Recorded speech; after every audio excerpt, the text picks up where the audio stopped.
In response to my last case study that I actually put up here, many followers would know that I myself have lived experience of being a victim of domestic violence.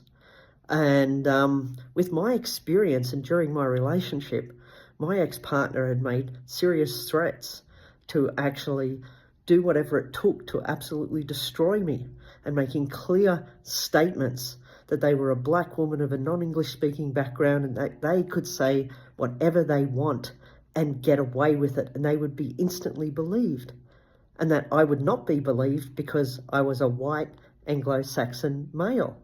And she'd said this not only to me, but to my parents. And so, having worked in the social work field for over 25 years, that scared the crap out of me, because I'd seen the way men had been treated, just generally speaking, within society, and how, yes, often our statements are not believed when we are an actual victim of domestic violence. And if we are a victim of domestic violence, it's often minimised by society. So, of course, because of the field I work in, I was scared shitless, to be honest. I was in a lot of fear that she could utterly destroy my life with a lie. And so from the moment I walked out that door in 2019, I did not have any contact with her. I tried to keep at least 5 to 10 metres plus away from her, always standing near my car. If I had to deal with her or interact with her regarding my son at the time. But here was the other problem. She had a friend who had helped to steal over $100,000 from her bank account due to separation.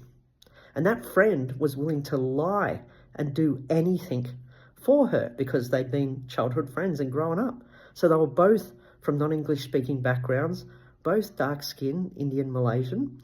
And so I had no chance. If I could be anywhere, both of them could make allegations against me. And I'm not going to be believed. And so I avoided them like the plague. And eventually I was living in a high state of anxiety, constantly wondering when I was going to get set up by these two. And there was an eventual choice I made to move away from the area because it was dangerous for me. It was dangerous for my career, my livelihood, and my life overall. But in revenge to me moving away from the area, my ex-wife had completely cut me off from my son.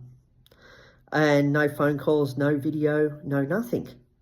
And then recently she reached out and said, you can come see him, but you've got to be within so many meters of me, and I've got to supervise that contact.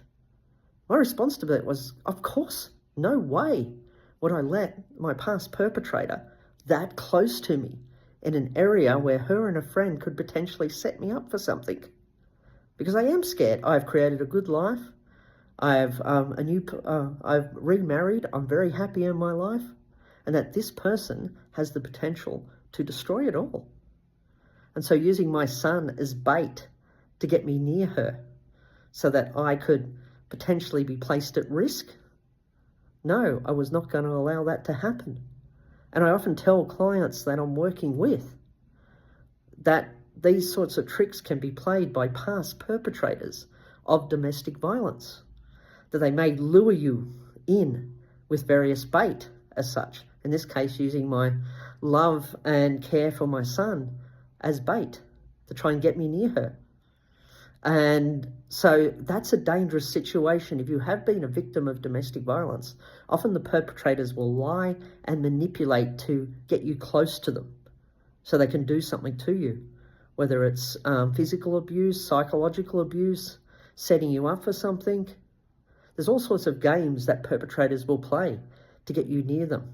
So what I recommend, that if you have escaped domestic violence, be careful in your interactions with your past perpetrator, because you don't want to be anywhere near them in a situation where you are placing yourself at risk in this particular case. And so I would be placing myself at psychological and physical risk being near my ex-wife, because I knew what she was capable of. And so you've got to be extremely careful out there If you have been a victim of domestic violence, please be careful in your interactions with your ex-partner. Keep it at a distance. Keep communication down to text messaging, email, limited phone calls, because anything can be manipulated out there. But text messaging and emails, that's in writing. It can't be manipulated. And if you have to interact with them, do it in an extremely public place, but from a distance. And don't engage with them. Do whatever you have to do if it's around exchange of children, but outside of that, do not engage with them. And if you have no children with them, block them, cut them off, do not interact with them again. What I'm advising here is be safe. Protect yourself when you're dealing with an ex-partner who has been a perpetrator of domestic violence, because often they'll play games to lure you back in under a false sense of security as such, potentially placing you and whoever's with you at risk. Be safe out there. And if you're seeking counselling or online support, please message me privately, or you can go to my website to actually seek counselling support. Thank you.